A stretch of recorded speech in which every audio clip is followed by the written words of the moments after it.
Merupakan sunnah Asia Tenggara, menemani ibadahmu juga hijrah. Al-Amwal, pelopor pakaian sunnah Asia Tenggara, menemani ibadahmu juga hijrah. Assalamualaikum warahmatullahi wabarakatuh. Alhamdulillahi ala ihsanih, wa syukru lahu ala taufiqihi wa amtinanih. Wa ashhadu an la ilaha illallah wahdahu la syarikalah, ta'ziman li sya'nih. Wa ashhadu anna Muhammadan abduhu wa rasuluh ad-da'i ila ridwanih sallallahu alaihi wa ala alihi wa ashabihi wa ikhwanih. Amma ba'd, fa ikhwani fid din wa akhawati fillah, kaum muslimin wal muslimat rahimani wa rahimakumullah. Semoga Allah subhanahu wa ta'ala senantiasa mencurahkan rahmatnya kepada kita sekalian. Sungguh sangat disayangkan setiap menjelang akhir tahun banyak sekali bermunculan berbagai macam kemungkaran, perbuatan-perbuatan dosa yang sebelumnya tidak ada. Padahal jemaah sekalian, setiap perbuatan dosa menyebabkan musibah dan malapetaka di dunia dan di akhirat. Allah Azza wa Jalla mengingatkan, "Dhaharal fasadu fil barri wal bahri bima kasabat aydin nas liyudhiqahum ba'dal ladzi 'amilu la'allahum yarji'un." Telah nampak musibah dan malapetaka di daratan dan di lautan akibat dosa-dosa yang dilakukan oleh manusia. Allah timpakan itu agar mereka merasakan akibat dari sebagian dosa yang mereka lakukan, agar mereka bertaubat. Namun ternyata jemaah sekalian, setelah adanya musibah dan malapetaka itu pun banyak dari manusia yang belum mau bertobat kepada Allah subhanahu wa ta'ala. Dan ingatlah jemaah sekalian, di pundak kita ada tanggung jawab berdakwah. Di pundak kita ada tanggung jawab amar ma'ruf nahi mungkar. Memerintahkan kepada kebaikan dan melarang kemungkaran. Ini tugas setiap muslim. Sampai para ulama hampir-hampir menjadikan amar ma'ruf nahi mungkar sebagai rukun Islam yang keenam. Karena saking pentingnya amar ma'ruf dan nahi mungkar ini. Dan inilah sebabnya kita umat Islam menjadi umat yang terbaik. Inilah sebabnya kita umat Islam menjadi umat yang terbaik karena kita melakukan amar ma'ruf nahi mungkar. Sebagaimana Allah Azza wa Jalla tegaskan, "Kuntum khaira ummatin ukhrijat linnas ta'muruna bil ma'ruf wa tanhauna 'anil munkar wa tu'minuna billah." Kalian adalah umat terbaik yang dikeluarkan untuk manusia karena kalian memerintahkan kepada yang ma'ruf dan melarang kemungkaran, dan kalian beriman kepada Allah Azza wa Jalla. Ini sebab mengapa umat Islam menjadi umat yang terbaik. Karena umat Islam adalah umat yang tidak diam saja ketika melihat kemungkaran. Dan selalu berusaha memerintahkan kepada yang ma'ruf. Dan Nabi SAW mengingatkan, "Man ra'a minkum munkaran falyughayyirhu biyadihi." Siapa di antara kalian yang melihat kemungkaran, hendaklah dia rubah dengan tangannya, dengan kekuatannya, dengan kekuasaannya, dengan kebijakannya, kalau dia seorang penguasa. Faman lam yastati' fa bilisanih. Kalau dia tidak mampu, maka dengan lisannya. Faman lam yastati' fa biqalbih. Kalau dia tidak mampu juga, maka dengan hatinya. Maksudnya dia masih benci, dia masih marah dalam hatinya terhadap perbuatan mungkar tersebut dan orang-orang yang melakukannya. Wa dzalika adhaful iman, dan itu adalah selemah-lemahnya iman. Orang yang imannya paling lemah Ketika dia melihat kemungkaran, dia diam saja. Dia tidak sanggup berkata-kata, tapi dia masih punya kebencian dalam hati. Dan tanggung jawab ini jemaah sekalian di masa sekarang lebih luas, lebih besar lagi. Karena kita di era medsos. Mungkin di sekitar rumah kita nggak melihat kemungkaran. Tapi ketika kita buka medsos, banyak kemungkaran kita lihat. Maka kita jangan diam saja. Berikan nasihat kepada saudara-saudara kita di medsos. Paling tidak buat postingan sendiri di medsos kita. Jangan medsos isinya liputan jalan-jalan, liputan kuliner. Jangan jemaah sekalian, itu nggak ada gunanya, nggak ada manfaatnya. Kecuali kita bantu iklankan jualan saudara kita, nggak apa-apa. Tapi kalau cuma liputan kita jalan-jalan, liputan kita makan-makan, nggak ada gunanya. Apalagi menggibahi orang. Manfaatkan medsos kita untuk dakwah. Sebarkan nasihat-nasihat. Terutama di akhir tahun ini, banyak kemungkaran-kemungkaran. Dan Allah Azza wa Jalla mengingatkan kita. Jika kita berada di satu negeri, kita melihat kemungkaran, dan kita sanggup, kita bisa melakukan perbaikan. Paling tidak menasihati lewat medsos, lewat WhatsApp. Namun kita diam saja, apabila Allah menimpakan hukuman kepada para pelaku dosa itu, maka orang-orang yang diam saja, walaupun mereka tidak ikut melakukan dosa itu, akan mendapatkan hukuman juga. Wattaqu fitnatan la tusibanna alladhina zalamu minkum khassah. Dalam surat Al-Anfal ayat ke-25. Takutlah kamu kepada azab yang tidak saja menimpa orang-orang zalim di antara kalian secara khusus. Maksudnya gimana? Orang baiknya pun akan kena. Kenapa mereka kena? Karena mereka diam saja. Padahal mereka sanggup untuk melakukan perbaikan. Paling tidak menyampaikan nasihat dengan lisan. Tapi mereka diam saja. Rasulullah SAW juga mengingatkan, innan nasa idza ra'ul munkara falam yughayyiruhu aw syaka an ya'ummahumullahu biiqabin. Sesungguhnya manusia apabila melihat kemungkaran dan mereka tidak merubah kemungkaran itu, mereka biarkan saja padahal mereka mampu, maka tidak lama Allah akan menghukum mereka semuanya. Semuanya artinya yang melakukan kemungkaran itu dan orang yang hanya membiarkan mereka walaupun dia tidak ikut melakukan kemungkaran tersebut. Jadi jemaah sekalian, ini tanggung jawab kita. Oleh karena itu, mudah-mudahan apa yang kita pelajari saat ini bisa menjadi bekal bagi kita untuk memberi nasihat kepada saudara-saudara kita, kaum muslimin dan seluruh manusia yang terjerumus dalam kemungkaran-kemungkaran ini. Kita akan bahas insyaallah 10 kemungkaran yang biasa terjadi di akhir tahun. Dimulai dari menjelang 25 Desember, hari raya mereka yang merayakan kelahiran seseorang yang mereka imani sebagai anak Allah Azza wa Jalla. Dan perayaan mereka itu pun dalam rangka beribadah kepadanya. Jadi ini dua hakikat perayaan Natal. Pertama, meyakini sesuatu yang dalam ajaran Islam adalah dosa terbesar. Penghinaan kepada Allah Azza wa Jalla. Yaitu Allah punya anak. Dan menurut mereka anak Allah itu diutus ke muka bumi sebagai juru selamat. Oleh karena itu mereka bergembira dan mereka rayakan hari lahirnya. Yang kedua, perayaan itu sendiri adalah bagian dari ritual dalam beribadah kepada Nabi Isa alaihissalam, putra Maryam, yang mereka yakini sebagai anak Allah Azza wa Jalla. Dan itu juga dosa terbesar dalam ajaran agama Islam. Menyembah kepada selain Allah Subhanahu wa ta'ala.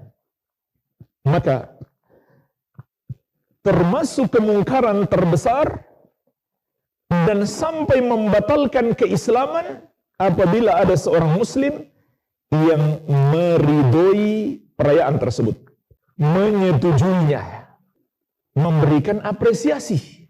Maka ini termasuk pembatal keislaman. Toleransi yang sangat melanggar syariat. Bahkan sampai tingkat membatalkan keislaman. Karena kalau kita meridhoi, menyetujui perayaan tersebut, sama saja kita menyetujui bahwa Allah punya anak.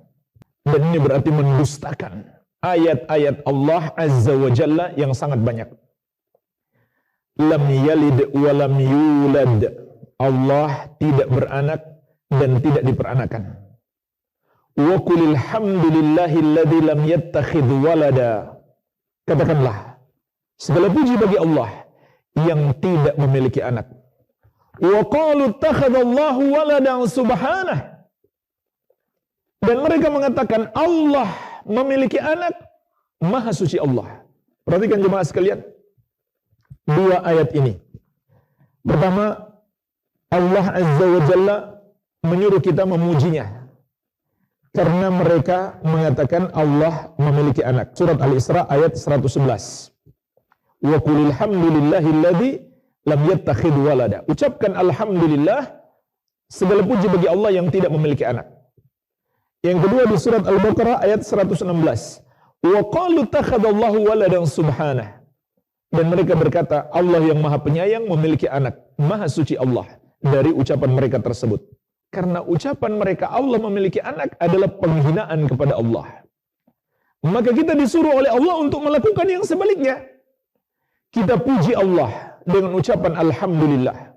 Karena alhamdulillah itu maknanya wasful mahmudi bil kamal ma'al mahabbati wa ta'zim. Mensifatkan yang dipuji itu dengan kesempurnaan disertai dengan cinta dan pengagungan. Itu arti alhamdulillah. Kemudian kita ucapkan subhanallah, maha suci Allah. Kenapa kita sucikan Allah? Karena ucapan mereka Allah memiliki anak adalah pengotoran terhadap kemuliaan Allah. Pelecehan terhadap keagungan Allah. Maka kita sucikan Allah dari ucapan mereka tersebut. Maka jemaah sekalian, sungguh sangat tidak masuk akal seorang muslim mengucapkan selamat Natal.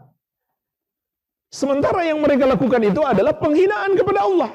Itu kan aneh sekali jemaah sekalian.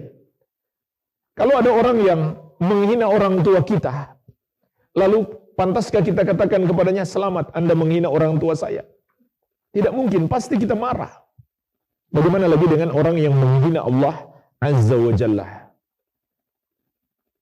Dan Natal itu sendiri adalah bagian dari ritual untuk peribadahan kepada beliau, kepada Nabi Isa alaihi salam. Bukan perayaan biasa. Ini bukan sekedar adat istiadat belaka. Ini ritual ibadah. Dan itu juga penghinaan kepada Allah. Karena ibadah yang seharusnya diberikan kepada Allah, mereka berikan kepada makhluk. Maka berarti mereka menyamakan Allah dengan makhluk. Dan itu penghinaan. Itu penghinaan kepada Allah Subhanahu wa ta'ala. Jemaah sekalian, kalau kita mengatakan seorang profesor, doktor sama saja dengan lulusan SD, itu penghinaan bukan? Penghinaan. Sekarang menyamakan Allah dengan makhluk, itu penghinaan yang lebih dahsyat. Allah yang maha tinggi lagi maha besar, maha kuat, maha perkasa, maha kuasa, maha kaya, maha cukup, sama sekali tidak membutuhkan makhluknya. Lalu disamakan dengan makhluk yang rendah, yang hina, yang kecil, yang lemah, yang selalu membutuhkan pertolongan Allah Azza wa Jalla. Ini penghinaan. Tapi kok ada orang yang dianggap ulama mengatakan harus kita hargai, subhanallah, menghargai penghinaan kepada Allah. Ini keanehan luar biasa. Dan dikarenakan perbuatan kesyirikan dan kekufuran mereka itu, jemaah sekalian, Allah hukumi mereka sebagai syarrul bariyah, seburuk-buruk makhluk. Seburuk-buruk makhluk itu bukan monyet, bukan kera dan babi, bukan. Seburuk-buruk makhluk adalah orang-orang yang menyembah kepada selain Allah, yang menyamakan Allah dengan makhluk. Surat Al-Bayyinah ayat ke-6, innal ladzina kafaru min ahlil kitabi wal musyrikina fi nari jahannam khalidina fiha ulaika hum syarrul bariyah. Sesungguhnya orang-orang kafir dari kalangan ahlul kitab Yahudi dan Nasrani dan al-musyrikin, semua yang menyembah kepada selain Allah, menuhankan selain Allah, tempat mereka di neraka jahanam, mereka kekal di dalamnya. Mereka itulah seburuk-buruk makhluk. Di surat Al-Furqan kata Allah, inhum illa kal an'am balhum adhallu sabila. Tidaklah mereka itu kecuali seperti binatang ternak, bahkan mereka lebih sesat daripada binatang ternak.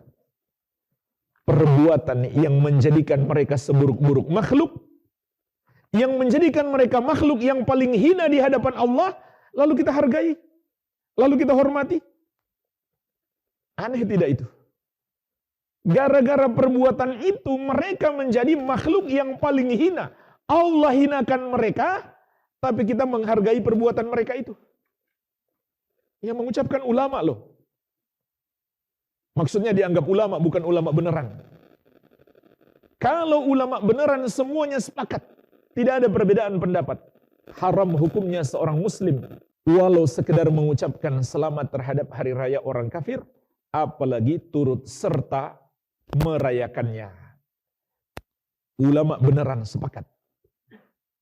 Silahkan buka buku dari 4 madhab maupun yang lainnya. Hanafi, Maliki, Syafi'i, Hambali, Zahiri, dan yang lainnya. Semuanya sepakat ulama Islam. Haramnya seorang muslim mengucapkan selamat terhadap hari raya orang kafir. Apalagi ikut serta merayakannya. Masuk ke gereja, mengumandangkan adzan, bersalawat, dan lain-lain. Subhanallah. Imam Ibnu Qayyim rahimahullah menukil, wa ammat tahni'atu bi sya'airil kufri al-mukhtassa bihi faharamun bil ittifaq mithla an yuhanni'ahum bi a'yadihim wa saumihim. Adapun mengucapkan selamat terhadap syiar-syiar, simbol-simbol kekafiran yang khusus padanya, maka hukumnya haram berdasarkan kesepakatan ulama. Tidak ada perbedaan pendapat. Seperti memberi selamat terhadap hari raya mereka dan puasa mereka. Imam Ibnu Utsaimin rahimahullahu ta'ala juga menukil, tahniatul kuffar bi'idil Christmas atau ghairihi min a'yadihim ad-diniyah haramun bil ittifaq. Mengucapkan selamat kepada orang-orang kafir untuk hari raya Natal atau hari raya yang lainnya yang merupakan hari raya keagamaan mereka, maka hukumnya haram berdasarkan kesepakatan ulama. Jadi jamaah sekalian, dalam hal ini enggak menerima perbedaan pendapat. Ini tidak sama dengan perbedaan pendapat ulama antara kunut subuh dan tidak kunut, atau sholat tarawih 8 dan 20, tidak sama. Di sini ulama seluruhnya sepakat, tidak ada perbedaan pendapat. Maka kalau kita dengarkan ada ulama yang membolehkan, berhati-hatilah, itu ciri-ciri ulama usu. Yang diingatkan oleh Nabi SAW, du'atun ala abwabi jahannam, man ajabahum qadhafuhu fiha. Para da'i, para ustadz, para kiai yang berada di pintu-pintu neraka jahannam. Barang siapa mengikuti mereka, maka mereka akan menjerumuskan dia ke neraka. Dan bertentangan dengan akal sehat. Allah sedang murka karena mereka melakukan perayaan itu, kok kita malah mengucapkan selamat? Apalagi ikut merayakan, na'udzubillah. Dan jemaah sekalian, ini bukan sekedar pelanggaran biasa, ini kekafiran. Pembatal keislaman. Karena meridhoi atau menyetujui kekafiran adalah kekafiran. Meridhoi atau menyetujui kekafiran adalah kekafiran, dan ini juga disepakati ulama, tidak ada perbedaan pendapat. Di antaranya dinukil oleh Syekhul Islam Muhammad At-Tamimi rahimahullah, man lam yukaffiril musyrikin au syakka fi kufrihim au sahhaha madhhabahum kafara ijma'an. Barang siapa yang tidak mengkafirkan kaum musyrikin atau sekedar ragu mereka kafir tidak, atau membenarkan ajaran mereka, maka dia kafir berdasarkan kesepakatan ulama. Tidak ada perbedaan pendapat. Jadi beliau sebutkan di sini 3 disepakati para ulama termasuk kekafiran. Yang pertama, tidak mengkafirkan orang musyrik, orang yang menyembah kepada selain Allah. Dan perayaan ini perayaan penyembahan kepada selain Allah. Yang kedua, sekedar meragukan mereka kafir atau tidak. Kenapa jemaah sekalian ragu itu adalah kufur?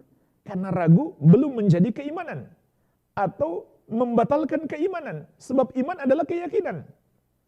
Allah mengatakan, laqad kafara alladziina qalu innallaha huwal masihu ibnu Maryam.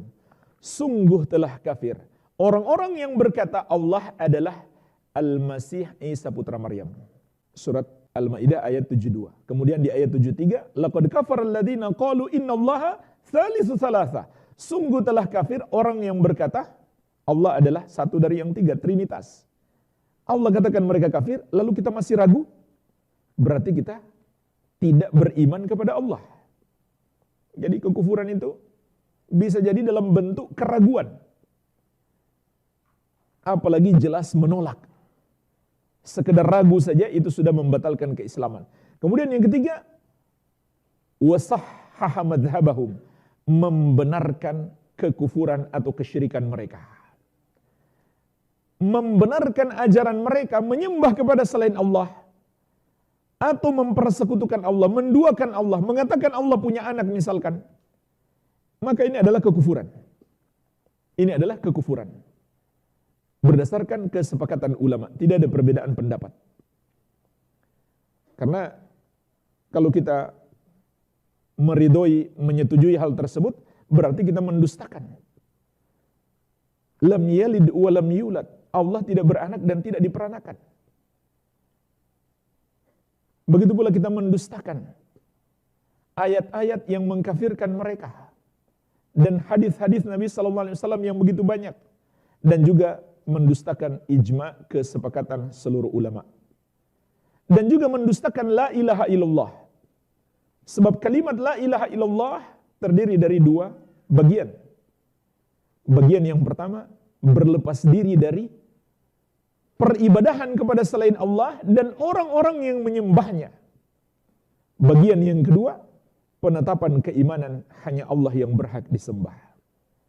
Kalau kita tidak menyalahkan peribadahan kepada selain Allah, berarti kita tidak mengamalkan bagian yang pertama yang terkandung dalam la ilaha, yaitu berlepas diri dari peribadahan kepada selain Allah dan para penyembahnya. Sehingga kalau kita tidak lagi mengamalkan la ilaha illallah, itu membatalkan keislaman. Jadi jemaah sekalian, ini bukan toleransi, tapi ini adalah pelanggaran berat terhadap syariat Allah Azza wa Jalla. Namun sangat disayangkan sebagian kaum muslimin demi mencari keridhaan umat Nasrani, mereka berani membuat Allah murka, melakukan pelanggaran berat ini. Sekali lagi jemaah sekalian, ini bukan toleransi, ini adalah pelanggaran berat terhadap ajaran agama sampai tingkat membatalkan keislaman seseorang.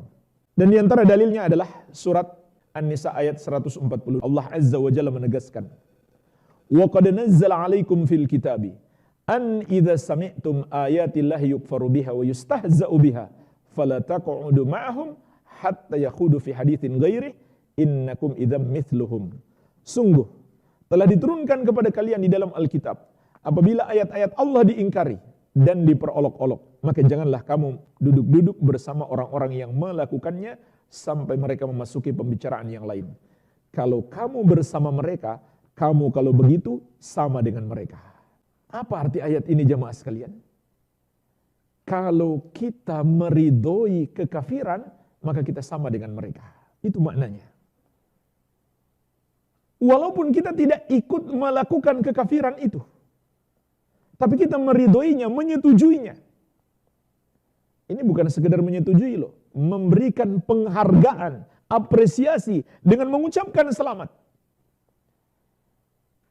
Maka ini adalah kekufuran. Walaupun kita nggak melakukannya, tapi kita meridhoi, menyetujuinya, menghargainya. Itu juga adalah kekafiran. Walaupun dalam hati seseorang tidak menyetujui, tapi perbuatannya adalah bentuk persetujuan. Ini dilarang dalam agama. Kita melakukan semua bentuk persetujuan kepada kekufuran. Rasulullah SAW juga bersabda, "Man kana yu'minu billahi wal yawmil akhir, fala yajlis ala ma'idatin yudaru 'alaiha al-khamru." Barang siapa yang beriman kepada Allah dan hari akhir, janganlah dia duduk di depan sebuah meja yang dihidangkan khamar. Sudah jelas larangannya. Tidak pantas seorang muslim mengatakan, saya duduk di situ bukan menunjukkan saya ridho, saya hanya menghargai. Saya duduk di situ, saya nggak akan minum. Tetap saja dilarang oleh Rasulullah SAW. Hadisnya jelas, bukan larangan minum, bukan larangan meridhoi dengan hati, tapi meridhoi dengan perbuatan, yaitu duduk di situ. Itu sudah terlarang. Jadi, walaupun kita beralasan, saya nggak ridho dalam hati, tetap saja kita nggak boleh melakukan perbuatan yang menunjukkan keridhaan terhadap perbuatan tersebut. Dan apabila meridhoi orang yang minum khamar tidak boleh, maka meridhoi orang yang menghina Allah lebih tidak boleh lagi. Apabila kita semuanya sepakat, tidak pantas kita katakan kepada koruptor, selamat, Anda sekarang sukses, karena korupsinya nggak ketahuan. Nggak pantas kan?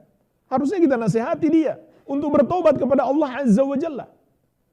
Maka lebih tidak pantas lagi kita mengucapkan selamat terhadap orang yang menghina Allah, melecehkan Allah, menyembah kepada selain Allah, melakukan dosa terbesar. Maka itu bukan toleransi, itu adalah pelanggaran berat terhadap ajaran Allah Azza wa Jalla, yang sampai pada tingkat membatalkan keislaman. Toleransi itu adalah kita tidak zolim kepada mereka. Mereka sedang merayakan Natal, jangan kita lempari batu misalkan. Apalagi lempar bom. Nggak boleh. Bahkan negara kaum muslimin wajib melindungi warga negara non-muslim selama mereka tunduk kepada pemerintah. Kecuali mereka memberontak baru diperangi. Jangan sudah memberontak dibiarkan saja, diperangi. Bahkan kita juga boleh berbuat baik kepada mereka, tapi berbuat baik itu dalam urusan dunia, bukan membantu mereka berbuat dosa. Ada orang yang dianggap ulama tapi penyesat umat di zaman ini, berdalih dengan boleh berbuat baik kepada orang kafir dalam Islam, tapi dia bawa kepada makna boleh menyetujui kekafiran, boleh membantu dalam dosa. Ini contoh ulama usul untuk membenarkan fatwanya, pendapatnya yang menyimpang, dia gunakan dalil. Dan mereka itulah yang Allah ingatkan dalam Al-Quran. فَأَمَّا الَّذِينَ فِي قُلُوبِهِمْ زَيْغٌ فَيَتَّبِعُونَ مَا تَشَابَهَ مِنْهُمْ ابْتِغَاءَ الْفِتْنَةِ وَابْتِغَاءَ تَأْوِيلِهِ. Adapun orang-orang yang di hati mereka ada kesesatan, maka mereka akan mencari dalil-dalil yang mutasyabih, yang bagi sebagian orang belum jelas maknanya. Untuk apa dalil-dalil tersebut? Untuk menyesatkan manusia dan mencari-cari, membuat-buat penakwilan yang bertentangan dengan kebenaran. Contoh surat Al-Mumtahanah ayat ke-8 tentang kebolehan berbuat baik kepada orang kafir. Allah Azza wa Jalla berfirman, la yanhakumullahu 'anil ladzina lam yuqatilukum fid din wa lam yukhrijukum min diyarikum an tabarruhum wa tuqsitu ilaihim innallaha yuhibbul muqsitin. Allah tidak melarang kalian untuk berbuat baik kepada orang-orang kafir yang tidak memerangi kalian karena agama kalian dan tidak mengusir kalian dari negeri kalian, dan berbuat adil kepada mereka. Sesungguhnya Allah mencintai orang-orang yang berbuat adil. Ayat ini adalah untuk kebolehan berbuat baik kepada orang kafir. Itu pun dengan syarat, bukan orang kafir yang memerangi Islam dan kaum muslimin. Jadi ayatnya tidak bermakna boleh menolong mereka dalam dosa atau menyetujui perbuatan dosa mereka, bahkan dosa terbesar penghinaan kepada Allah Azza wa Jalla. Maka hati-hati jemaah sekalian, ada para dai, para ustadz, para kiai, para ulama yang palsu, yang menyesatkan umat. Baik, ini yang pertama. Kemudian yang kedua, rusaknya akidah al-wala wal bara. Di akhir tahun kita melihat fenomena yang sangat menyedihkan. Rusaknya akidah al-wala wal bara.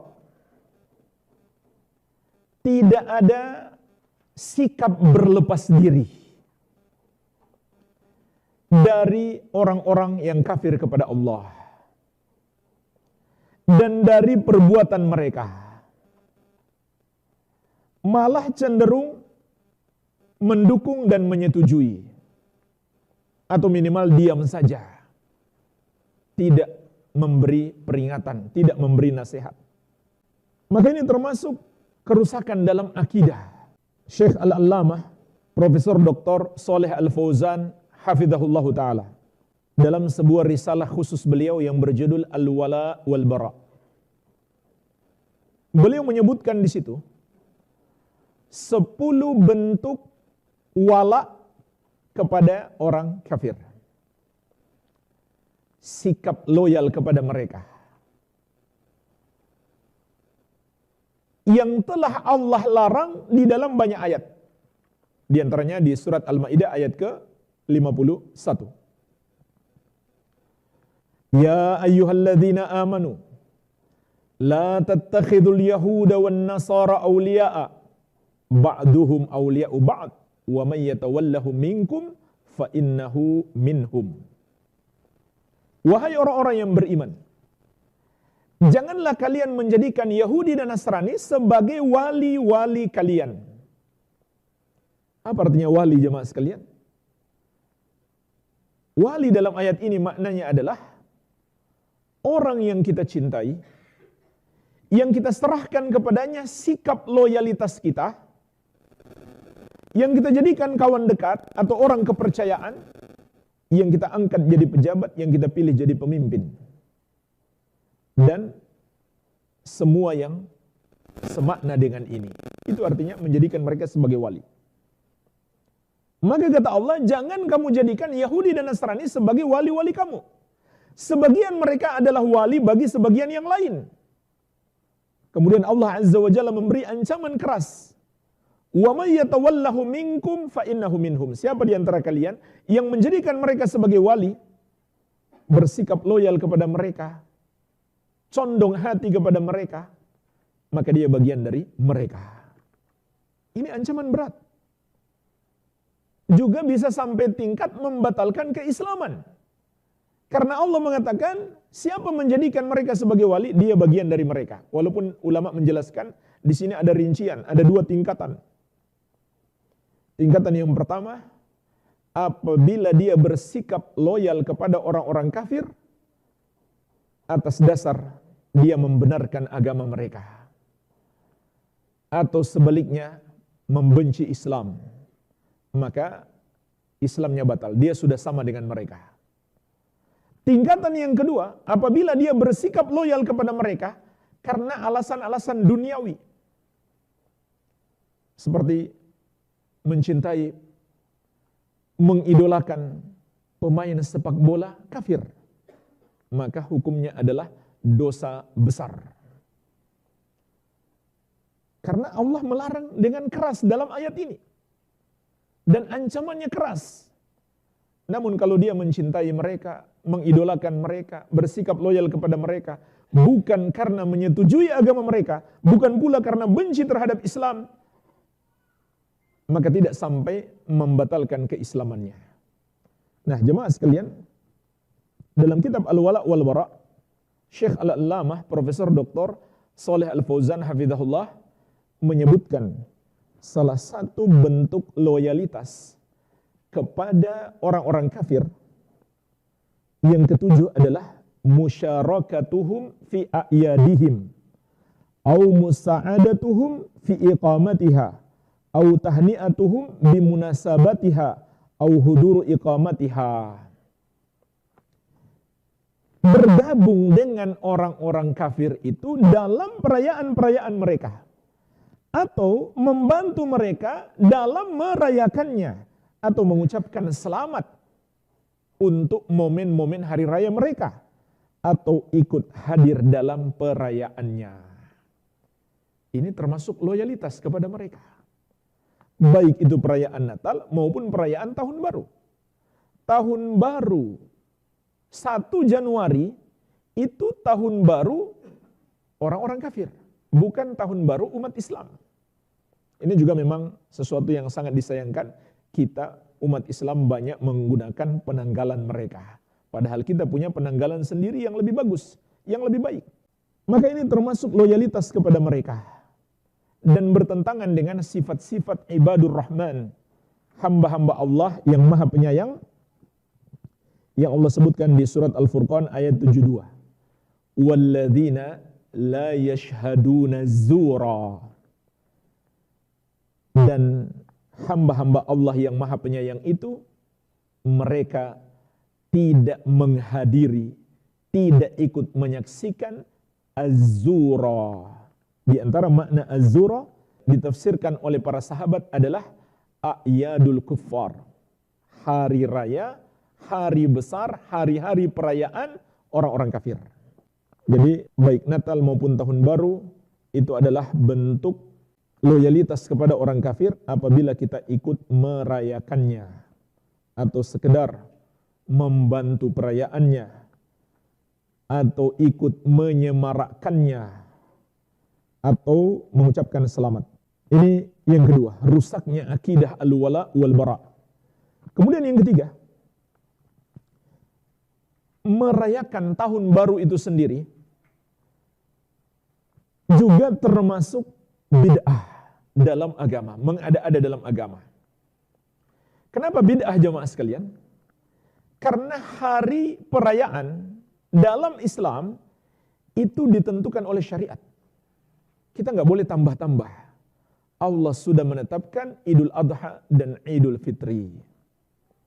Oleh karena itu, ketika Rasulullah Sallallahu Alaihi Wasallam pertama datang ke kota Madinah, mendapati kaum muslimin melakukan hari raya atau hari perayaan selain Idul Fitri dan Idul Adha, maka Rasulullah Sallallahu Alaihi Wasallam langsung melarangnya.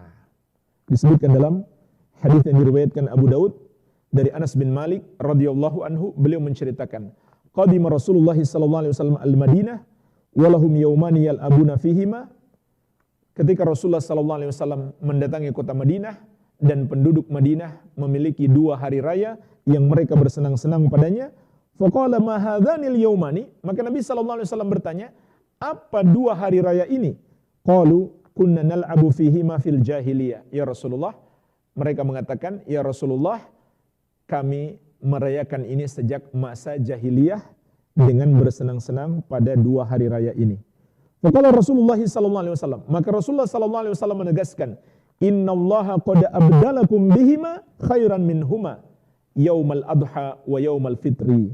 Sesungguhnya Allah telah menggantikan 2 hari yang kalian sering rayakan itu dengan yang lebih baik daripadanya, yaitu Idul Adha dan Idul Fitri. Artinya jemaah sekalian, Rasulullah SAW melarang semua bentuk hari perayaan apapun selain daripada Idul Adha dan Idul Fitri yang Allah syariatkan.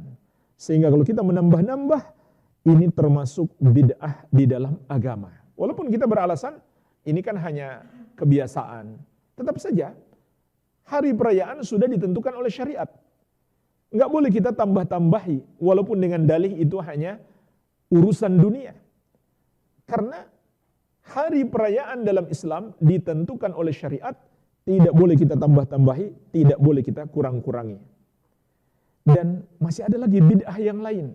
Selain perayaan tersebut, mereka juga tambahkan dengan ritual-ritual khusus. Misalkan mereka tentukan ada doa akhir tahun atau doa awal tahun. Ya, tunggu pas waktu 00.00 atau lewat 1 detik, lalu mereka baca doa awal tahun. Atau zikir-zikir khusus. Walaupun jemaah sekalian, doa dan zikir itu berdasarkan dalil. Tapi kita nggak boleh mengkhususkan waktu yang tidak dikhususkan oleh syariat.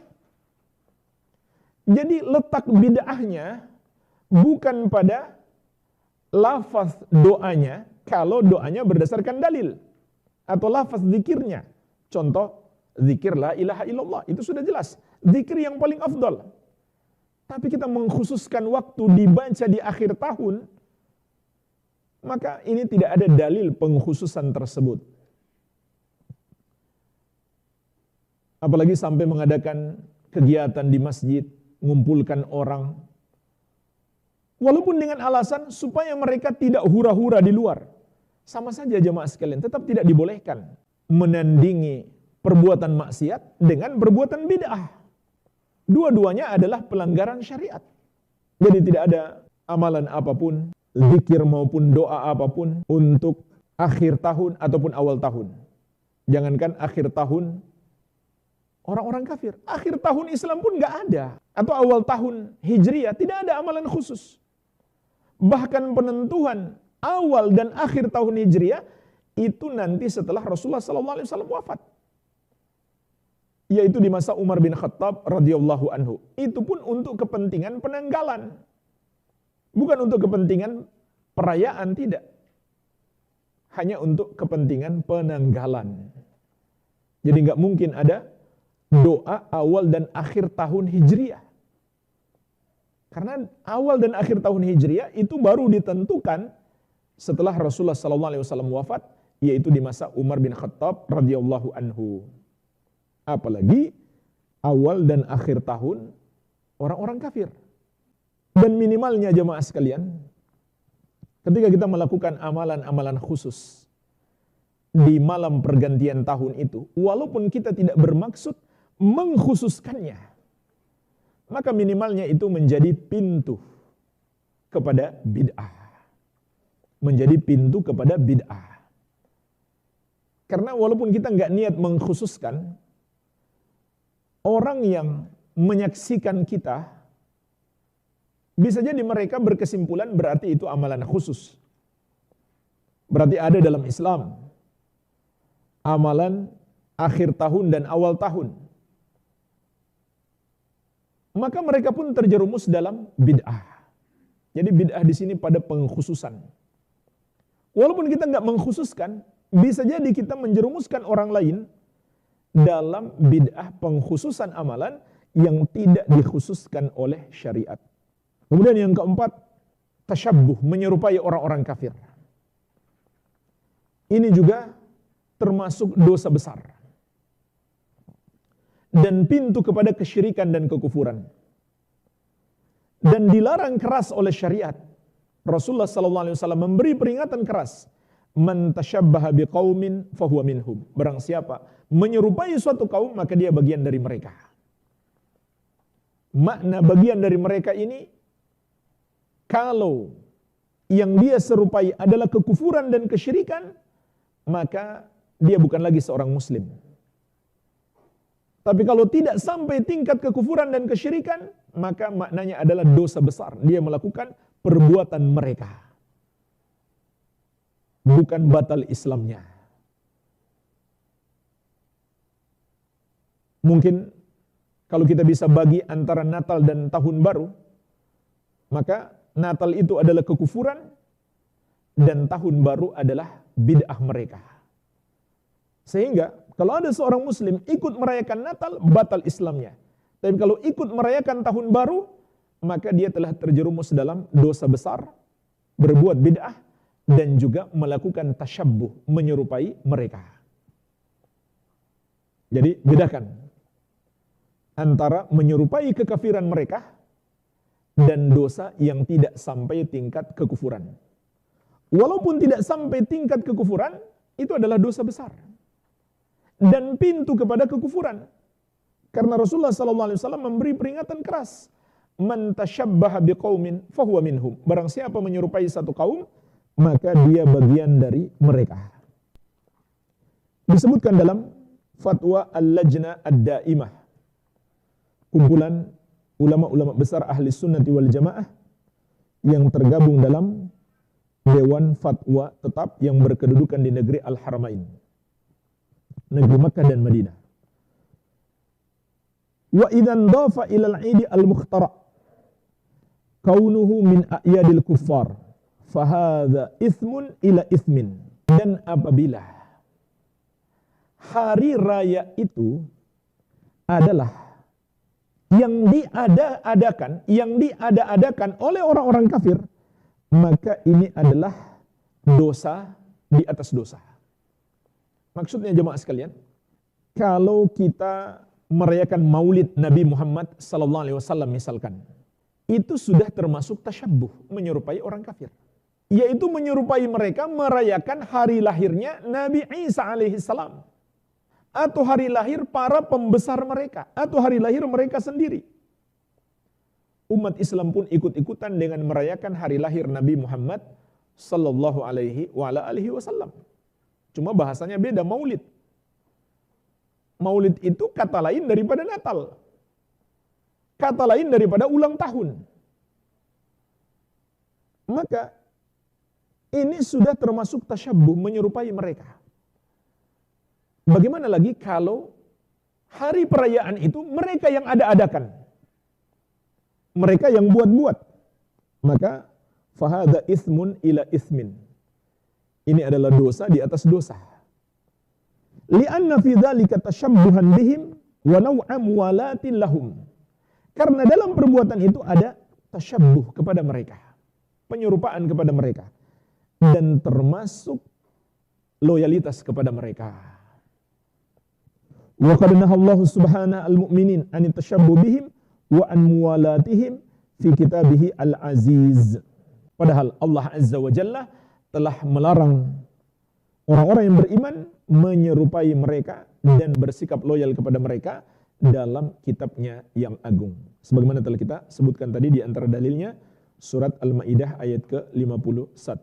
Jadi ikut merayakan atau menyemarakkan atau menyambut dengan berbagai macam kegiatan-kegiatan tahun baru atau Natalan adalah termasuk tasyabbuh, penyerupaan kepada mereka, kepada orang-orang kafir yang dilarang keras dalam syariat.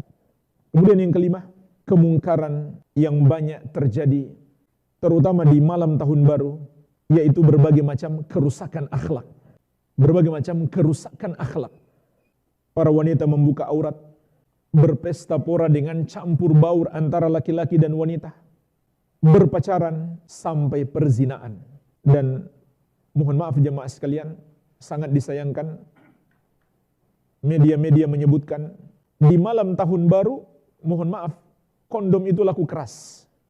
Ini tanggung jawab kita bersama, mengingatkan saudara-saudara kita, kaum muslimin, terutama anak-anak muda kita, agar tidak mendekati perayaan-perayaan tersebut.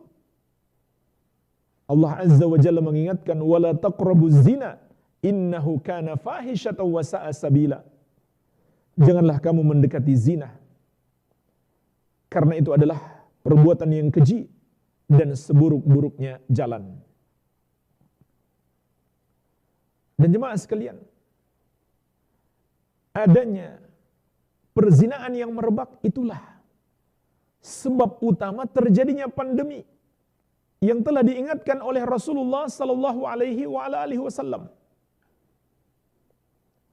Lam tadharil fahishatu fi qaumin qad hatta yu'linu biha illa fasha fihimut ta'un wal auja'u allati lam takun madat fi aslafihimul ladzina madaw.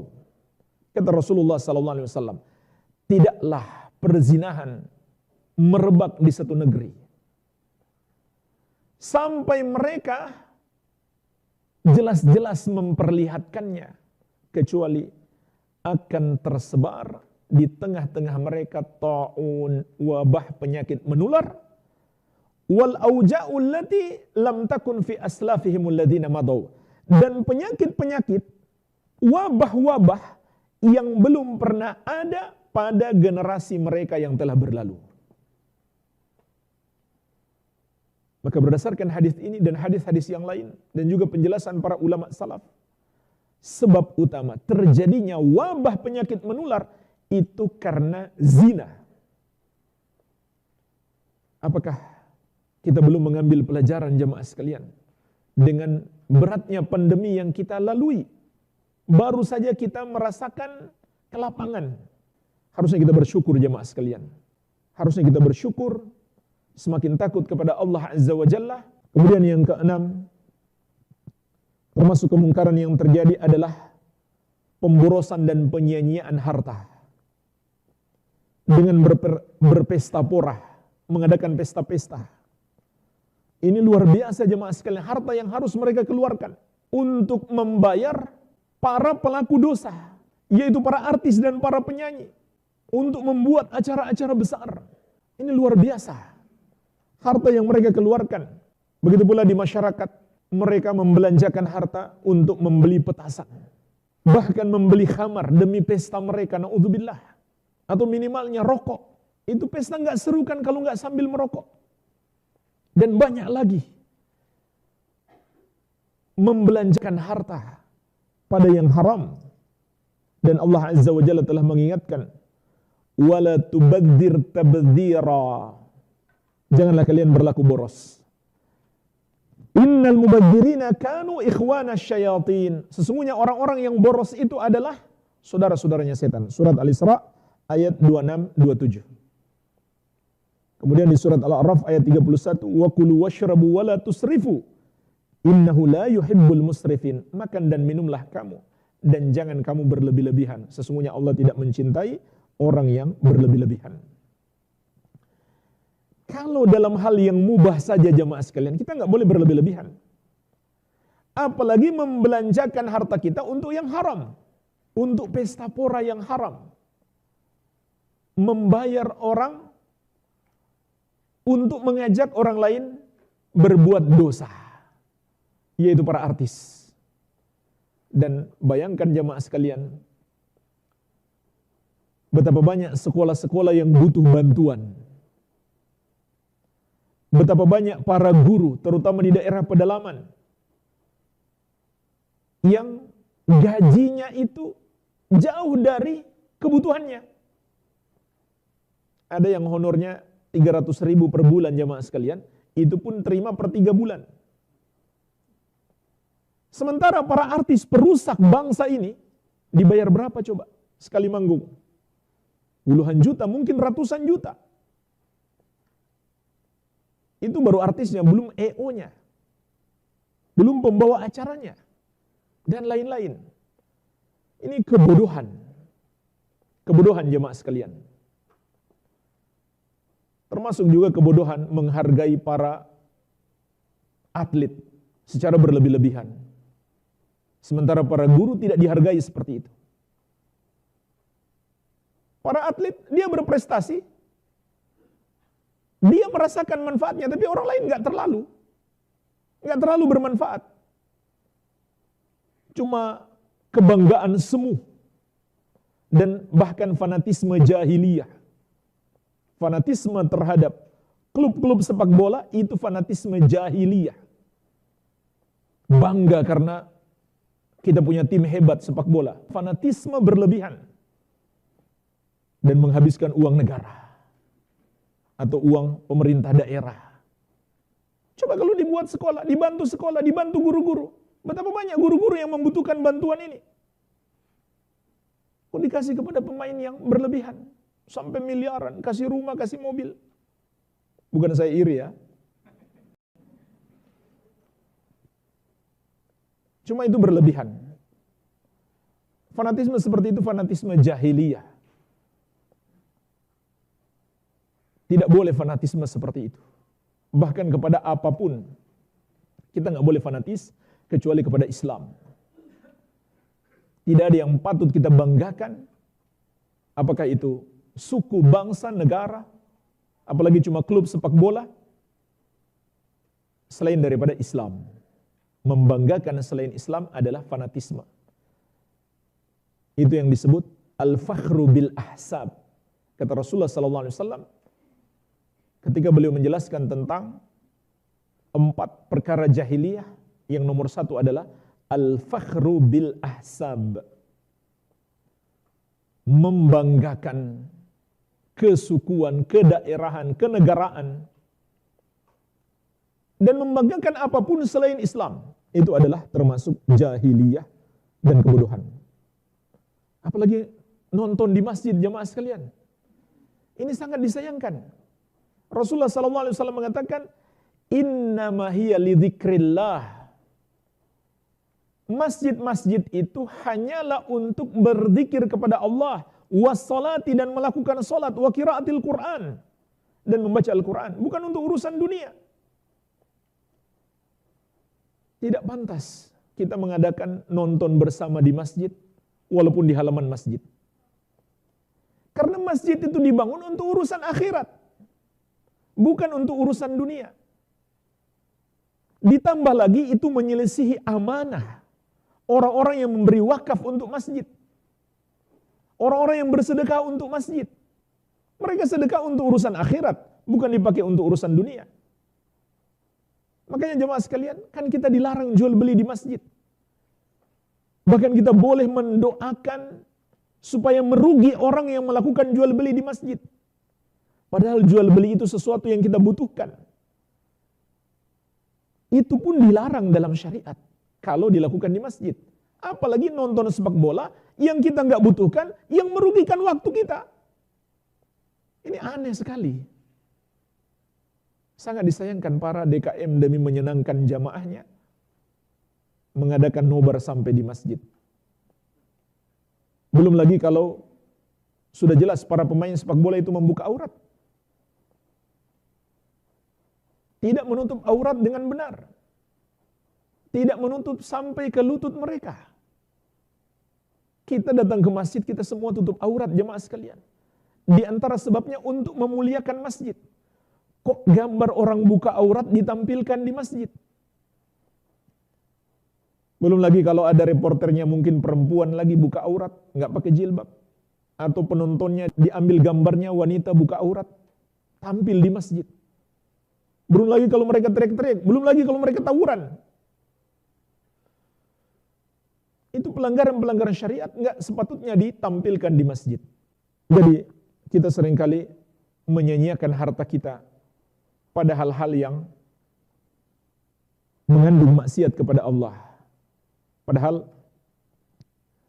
kalau kita berlebih-lebihan dalam hal yang mubah saja, itu sudah dilarang, apalagi kita membelanjakan untuk maksiat. Kemudian yang ketujuh, termasuk kemungkaran di akhir tahun, terutama di malam tahun baru, adalah membahayakan diri dan menzolimi orang lain.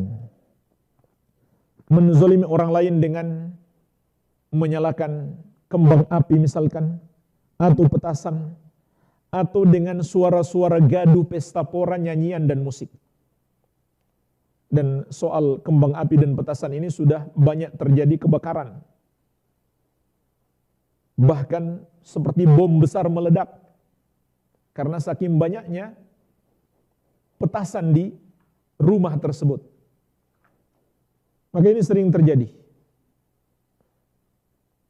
Ini membahayakan diri dan membahayakan orang lain. Sampai-sampai jemaah sekalian di sebagian daerah, itu penduduknya sampai mengungsi.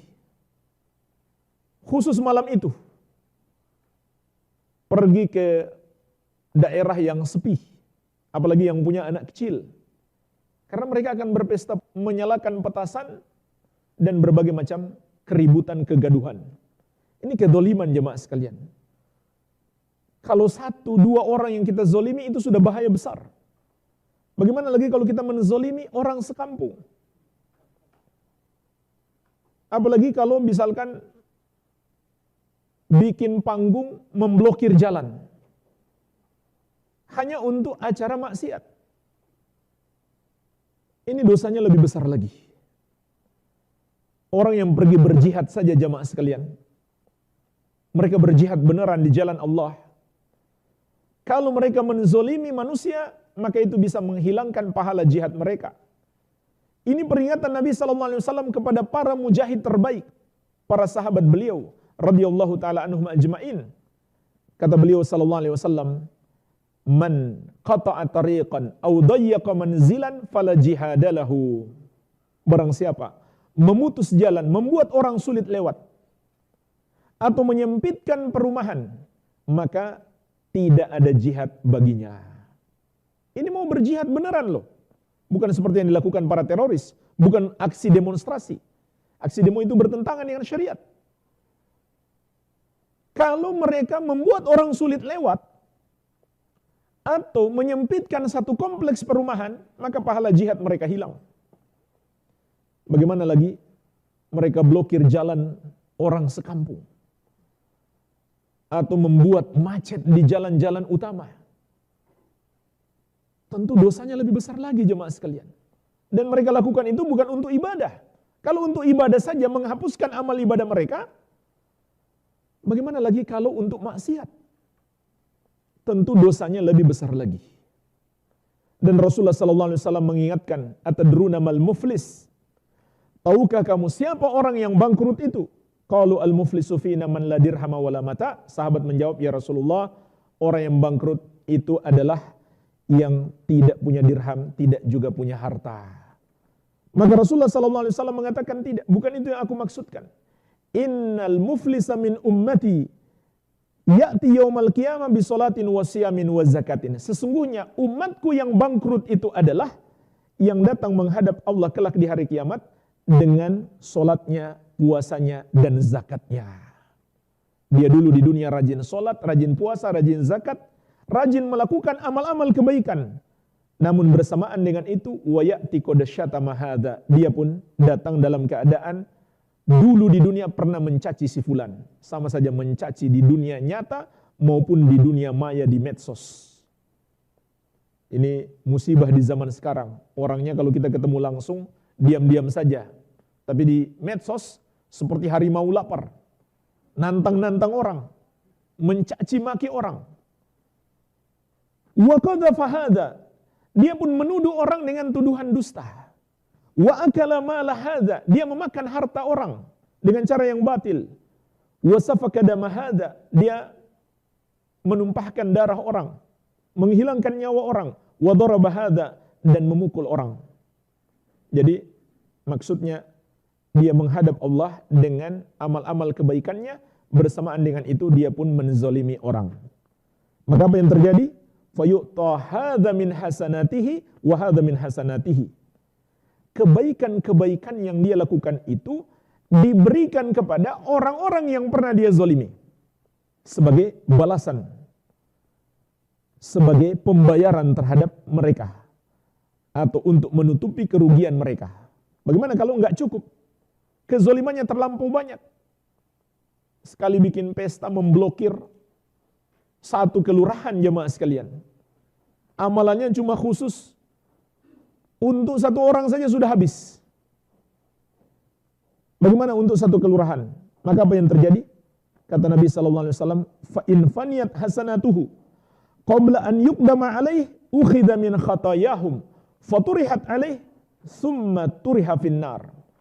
Kalau kebaikan-kebaikannya habis, sebelum terbalas kezaliman yang dia lakukan, maka dibalik dosa-dosa orang yang pernah dia zalimi ditimpakan kepadanya, kemudian dia dilempar ke neraka. Maka hati-hati jamaah sekalian. Bisa jadi orang yang kita zalimi itu pelaku dosa, tapi dia mendapatkan ampunan karena kita menzalimi dia. Kemudian yang ke-8, termasuk kemungkaran di malam tahun baru adalah begadang malam. Menunggu momen pergantian tahun. atau ingin sekedar menyaksikan kembang api. Ini termasuk kemungkaran.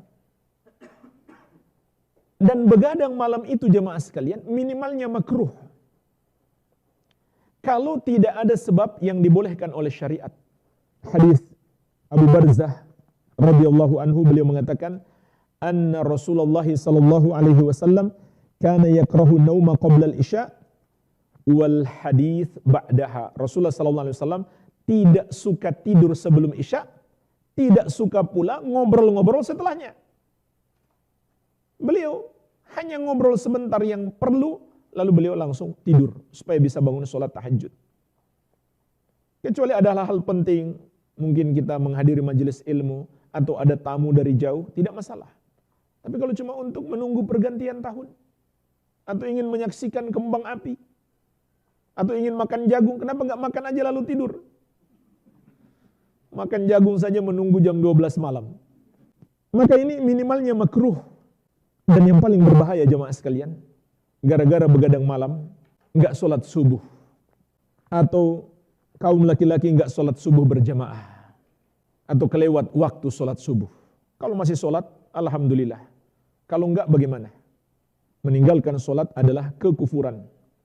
Rasulullah SAW mengingatkan, inna baina rajul wa baina syirki wal kufri tarkas salah. Sesungguhnya, batas permisah antara seseorang dengan kesyirikan dan kekufuran adalah meninggalkan sholat. Juga sabda Nabi SAW, al-ahdul ladzi bainana wa bainahumus salah, faman tarakaha faqad kafar. Perjanjian antara kami dengan mereka adalah sholat, siapa meninggalkan sholat, maka dia kafir. Tabi'in yang mulia Abdullah bin Syakik rahimahullahu ta'ala mengatakan, kana ashabu Muhammadin sallallahu alaihi wasallam la yarawna syai'an minal a'mali tarkuhu kufrun ghaira salati. Dahulu para sahabat Nabi Muhammad SAW tidaklah memandang satu amalan apabila ditinggalkan menyebabkan pelakunya kafir kecuali salat. Maksudnya kalau ada orang enggak puasa tanpa ada uzur, tidak zakat, tidak haji, maka dia tidak sampai divonis kafir. Dia pelaku dosa besar yang sangat besar, iya betul. Tapi dia enggak sampai tingkat kafir. Namun kalau dia tidak sholat, maka para sahabat menganggapnya kafir. Kecuali orang yang meninggalkan puasa, zakat, dan haji itu karena dia menentang kewajiban puasa atau kewajiban haji atau kewajiban zakat. Dia puasa, dia haji, dia zakat pun nggak ada gunanya kalau dalam hatinya tidak setuju dengan syariatnya. Maka Islamnya batal. Jadi sangat berbahaya gara-gara begadang malam, gara-gara pesta pora, akhirnya sholat subuh terlambat, tidak berjamaah di masjid bagi kaum laki-laki. Apalagi sampai meninggalkan sholat sama sekali. Kemudian yang ke-9, termasuk kemungkaran yang banyak terjadi di akhir tahun, khususnya di malam tahun baru adalah nyanyian dan musik. Maka ini termasuk kemungkaran yang Allah jelaskan dalam Al-Quran, diantaranya di surat Luqman ayat ke-6, wa minan nasi may yashtari lahwal hadithi liyudilla an sabilillahi bighairi ilm. Dan di antara manusia ada yang menjadikan perkataan yang tidak berguna untuk menyesatkan manusia tanpa ilmu. Allah celah orang yang melakukan atau mengucapkan sesuatu yang tidak berguna. Tapi makna sesuatu yang tidak berguna di sini dijelaskan oleh para sahabat Nabi Muhammad SAW. Di antaranya disebutkan oleh Imam At-Tabari dalam tafsir beliau, begitu pula Imam Ibnu Katsir dalam tafsir beliau dengan sanad yang sahih dari sahabat yang mulia Ibnu Mas'ud radhiyallahu anhu. Beliau bersumpah al-ghina, wallahi alladzi la ilaha illahu. Yang dimaksud dengan perkataan tidak berguna yang Allah cela di surat Luqman ayat ke-6 adalah nyanyian. Sampai beliau bersumpah, demi Allah yang tidak ada satupun berhak disembah kecuali Dia. 3 kali beliau katakan itu adalah nyanyian. Maka ini termasuk dalil yang mengharamkan nyanyian-nyanyian. Adapun hadis tentang pengharaman musik dalam riwayat Al-Bukhari dan Abu Daud dari Abu Malik Al-Asy'ari, hadis yang masyhur, Rasulullah sallallahu alaihi wasallam menegaskan la yakunanna min ummati aqwamun yastahilluna al-hira wal harira wal khamra wal ma'azif. Akan ada nanti segolongan dari umatku yang menghalalkan zina, sutra bagi laki-laki, khamar dan alat-alat musik. Maka ini adalah di antara dalil-dalil yang menunjukkan haramnya nyanyian dan alat-alat musik, dan ulama 4 mazhab juga sepakat atas haramnya alat-alat musik tersebut. Namun sayangnya sebagian orang yang mereka seringkali mencelah orang lain karena tidak bermadhab, giliran pendapat madhab bertentangan dengan kebiasaan masyarakat atau amalan yang sudah mereka yakini sejak dulu, maka mereka tinggalkan pendapat-pendapat madhab, bahkan sesuatu yang disepakati oleh seluruh imam madhab. Dan ini semakin gila-gilaan di malam tahun baru. Mengadakan pesta pora, sajian utamanya adalah lagu-lagu, nyanyian, dan musik-musik. Yang ke-10 jemaah sekalian, yang terakhir, menyanyiakan waktu dengan perbuatan-perbuatan yang tidak bermanfaat, bahkan membahayakan, dan melupakan kematian. Ini termasuk kemungkaran. Menyanyiakan waktu, menghabiskan waktu dengan melakukan hal-hal yang tidak bermanfaat. Minimalnya tidak bermanfaat. Apalagi kalau mengandung dosa. Kemudian lupa dengan kematian. Rasulullah SAW mengingatkan kita, min husni islamil mar'i tarkuhu ma la ya'nih. Di antara kebaikan Islamnya seseorang adalah dia meninggalkan sesuatu yang tidak bermanfaat baginya, sesuatu yang bukan urusannya. Begitu pula Nabi SAW menyuruh kita untuk banyak ingat mati. Aktsiru min dzikri hadhimil ladzat, perbanyaklah mengingat pemutus segala kelezatan dunia, yaitu kematian. Namun di malam tersebut banyak orang lalai, lupa dengan kematian, lupa dengan perintah Nabi Muhammad sallallahu alaihi wa ala alihi wasallam. Dan ketika beliau ditanya, "Ya Rasulullah, ayyul mu'minina akyas?" Orang mukmin manakah yang paling cerdas?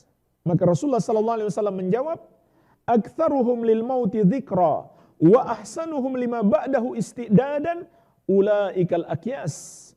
Orang mukmin yang paling cerdas, manusia yang paling pintar itu adalah yang paling banyak mengingat mati dan paling baik persiapannya untuk kehidupan setelah mati. Dan seharusnya jemaah sekalian, setiap perguliran waktu di hadapan kita mengingatkan kita kepada kematian.